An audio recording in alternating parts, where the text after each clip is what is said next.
च धर्मस्य सर्वधर्म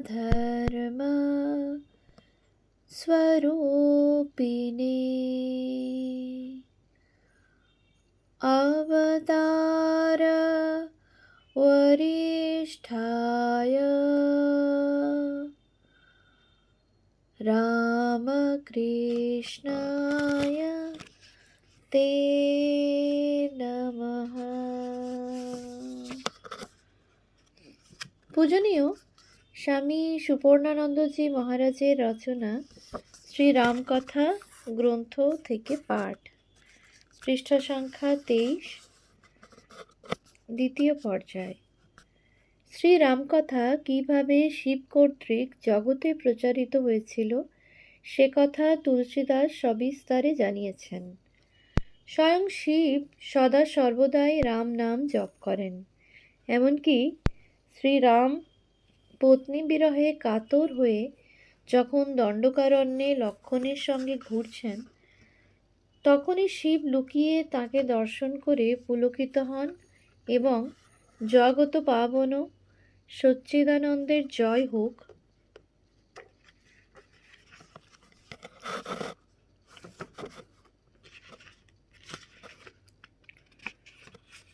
শ্রীরামচরিতমানস পৃষ্ঠা 24 উচ্চারণ করতে থাকেন। সতীর কিন্তু সন্দেহ হলো, এক সামান্য রাজপুত্রকে সচ্চিদানন্দ বলে স্বয়ং শিব প্রণাম করছেন। শিব তা জানতে পারলেন সর্বজ্ঞতা হেতু। কিন্তু তিনি সতীকে সাবধান করে দিলেন, তুমি এমন ভেবো না, তিনি আমার ইষ্টদেব শ্রী রঘুবীর। তিনি স্বেচ্ছায় ভক্তহিতে অবতরণ করেছেন।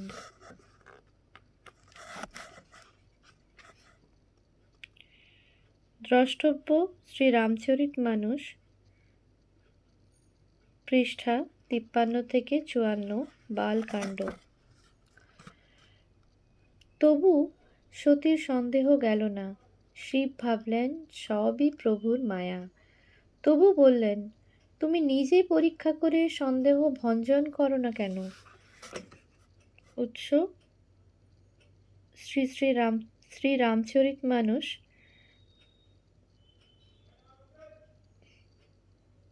পৃষ্ঠা 54। কিন্তু শিব দুঃখ পেলেন। সতীর কেন এমন মানসিকতা হলো? কোন বিপদের পদধ্বনি আমরা শুনতে চলেছি? শেষে সীতার রূপ ধরেই সতী শ্রীরামের গোচরে এলেন। লক্ষ্মণ তা দেখে চমকে উঠলেন, কিন্তু সতীর কপটতা শ্রীরাম ধরে ফেললেন। করজোড়ে ছদ্মবেশী সতীকে প্রণাম করে বললেন, আমি দশরথের পুত্র রাম। এই অরণ্যে আপনি একাকী কেন ঘুরছেন? বৃষকেতু কোথায়? উৎস শ্রীরামচরিতমানস পৃষ্ঠা 55। সতী সংকুচিত হয়ে গেলেন। ভীত এবং অস্থির তিনি। এদিকে সর্বজ্ঞ শিব সব বুঝলেন। এমন সময় সতীকে অবাক করে দিয়ে শ্রীরাম লক্ষ্মণ ও সীতা সহ সামনে এসে দাঁড়ালেন। সতী বিহ্বল হয়ে ভয়ে অন্যদিকে মুখ ফেরালেন। দেখলেন সেখানেও ওই 3 মূর্তি। চতুর্দিকে তিনি ত্রিমূর্তি দর্শনে কাঁপতে কাঁপতে বসে পড়লেন পথের মধ্যেই। শ্রীরামকে বারংবার প্রণাম জানিয়ে শেষে শিবের কাছে ফিরলেন ভয়ে ভয়ে। শিব জিজ্ঞাসা করলেন, পরীক্ষায় কি পেলে? শ্রীরাম মহিমা গোপন করে সতী বললেন, আমি পরীক্ষাই করিনি। আপনার মতো আমিও সভক্তি প্রণাম জানিয়েছি। আপনার কথাই সত্য, তিনি সচ্চিদানন্দ স্বয়ং।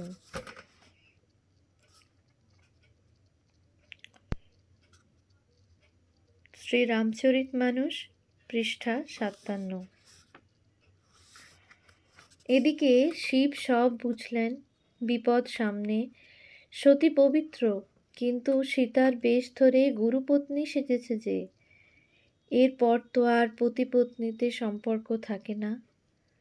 হঠাৎ আকাশবাণী হলো, আপনি ছাড়া আর কে এমন প্রতিজ্ঞা করতে পারেন? সতী চিন্তিত, শিবকে জিজ্ঞাসা করলেন, আপনি কি প্রতিজ্ঞা করেছেন? রামচরিতমানস পৃষ্ঠা ৫৮। শিব নিরুত্তর, সতী অন্তর্দাহে ক্লিষ্ট, স্বামীও তাঁর ছলনায় বিধ্বস্ত। তারা কৈলাসে পৌঁছালেন, কিন্তু দুঃসহ বেদনায় জর্জরিত সতী শেষে শ্রীরামেরই শরণ নিলেন। হে দীনদয়াল, পতি আমাকে পরিত্যাগ করেছেন, আমার দেহ যেন দ্রুত বিনাশপ্রাপ্ত হয়। শ্রীরামচরিতমানস পৃষ্ঠা ৬০। তাই হয়েছিল। দক্ষের যজ্ঞে সতীর দেহত্যাগ হয় শিবকে হৃদয়ে ধারণ করে। সতী এরপর জন্ম নিলেন পার্বতী রূপে। শিবকে আবার পতিরূপে পেলেন কঠোর তপস্যায়।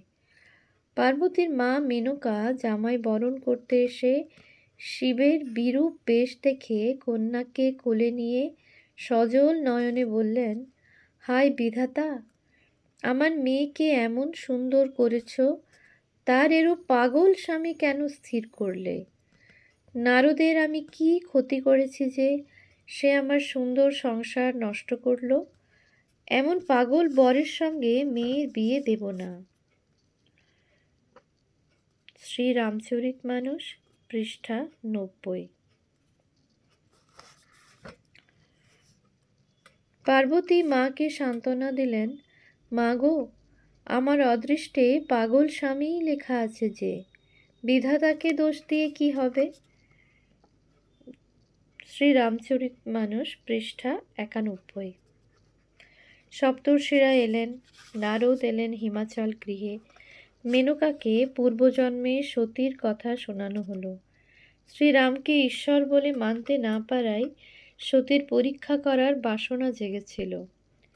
সব কথা শুনে সবার বিষাদ দূর হলো, মেনকাও শান্ত হলেন। কিন্তু কথা হলো এই যে, পার্বতী এ জন্মেও শ্রীরাম সম্পর্কে ভ্রান্তি দূর করার জন্য শিবের কাছে প্রার্থনা জানালেন। শ্রীরামের মহিমা দেখেও ভয়ে আপনাকে বলতে পারিনি বলে তার যথাযথ ফল পেয়েছি। এখনো সন্দেহ আছে, তা ভঞ্জন করুন। শ্রী শ্রী রামচরিতমানস পৃষ্ঠা ১০২।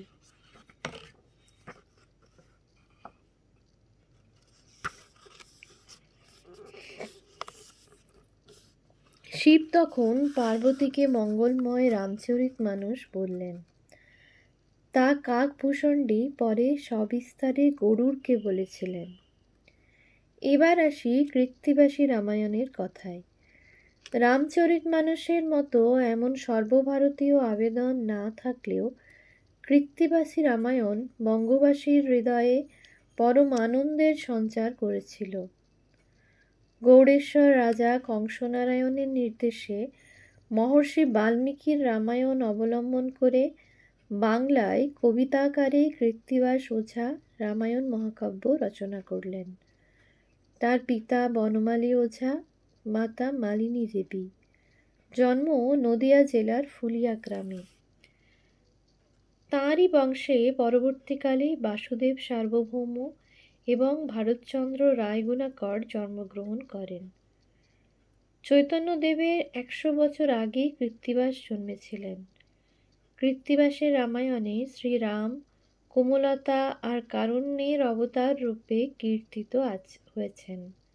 সেজন্যই তাঁর রামায়ণ বাঙালির হৃদয় মন জুড়ে বসে আছে। তাঁর ভাষা অতি সহজ, ভাব সরল, কোনো জটিল বর্ণনার ছাপ নেই। আছে কেবল ভালোবাসার প্রসাদ গুণ। কৃত্তিবাসের রচিত রামায়ণ বাল্মীকির হুবহু অনুবাদ নয়। তাহলে কৃত্তিবাস দরিদ্রের কুটির থেকে রাজার প্রাসাদ পর্যন্ত সর্বত্র পৌঁছাতে পারতেন না। তিনি বাঙালির চিত্তবৃত্তিকে সম্যক পাঠ করেই বিষয় ভাষা নির্বাচন করেছেন। অনুবাদ না হয়ে একটি নতুন মহাকাব্যের আবির্ভাব ঘটেছে যেন। ছোটবেলায় আমরা গ্রামে গ্রামে রামায়ণ গান শুনতাম।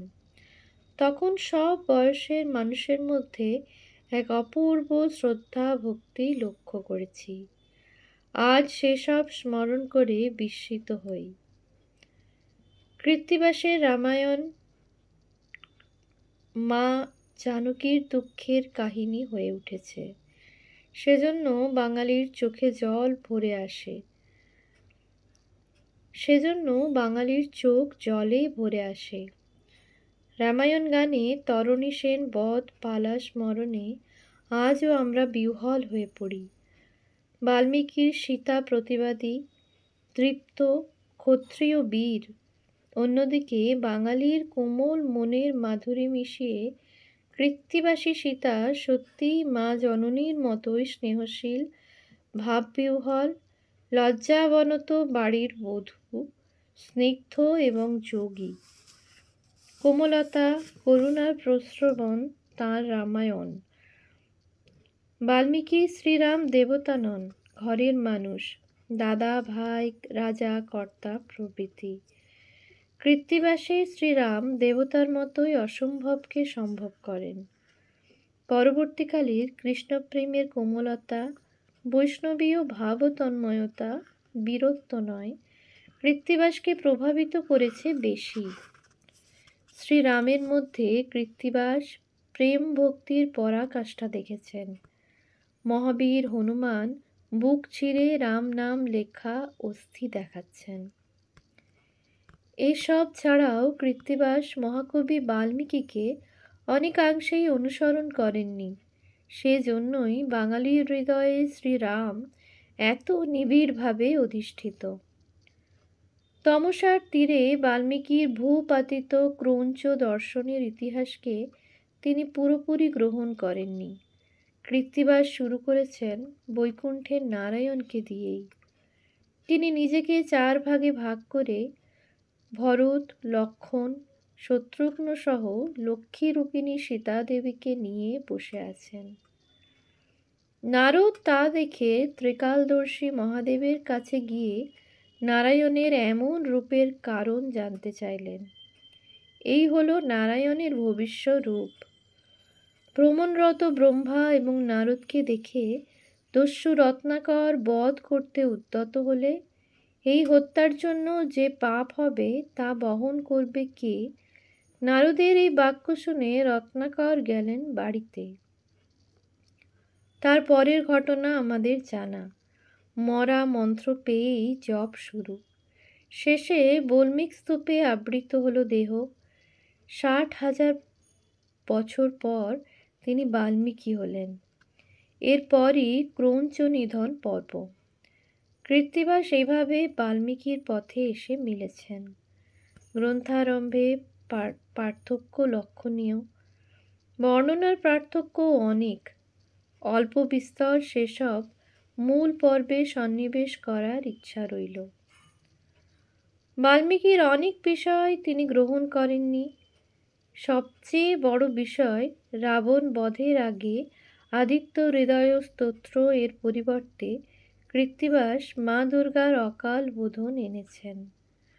লব কুশের সঙ্গে শ্রীরাম আদির যুদ্ধ তিনি যুক্ত করেছেন। তরণী সেন ও বীরবাহু বধ এনেছেন। অহিরাবণ ও মহিরাবণ বধ, শ্রীরামের চক্ষু উৎপাটন অভিপ্সা, রাবণের মৃত্যুবাণ মন্দোদরীর কাছে গচ্ছিত রাখা, এসব যুক্ত করেছেন। লক্ষণ রেখার ধারণা কৃত্তিবাসের, বাল্মীকির নয়। শ্রীরাম মাহাত্ম্য নিয়ে দীর্ঘ আলোচনা করা যায়। শ্রীরাম জয় রাম জয় জয় রাম এই মন্ত্র রাম ভক্তদের অতি প্রিয় ভজন। হনুমানজিরও প্রিয়। রাম নামকেই তারকব্রহ্ম নাম বলা হয়। তার নামে জলে শিলা ভাসে। তার নামে ভবসমুদ্র পার হওয়া যায়। এমনকি নামের ওপর ভরসা করে অক্লেশে নদীও পার হওয়া যায়। বিভিন্ন পুরাণে রাম নাম মাহাত্ম্য বর্ণিত হয়েছে।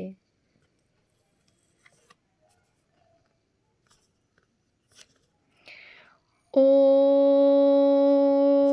शान्ति शान्ति शान्तिः। हरिः ॐ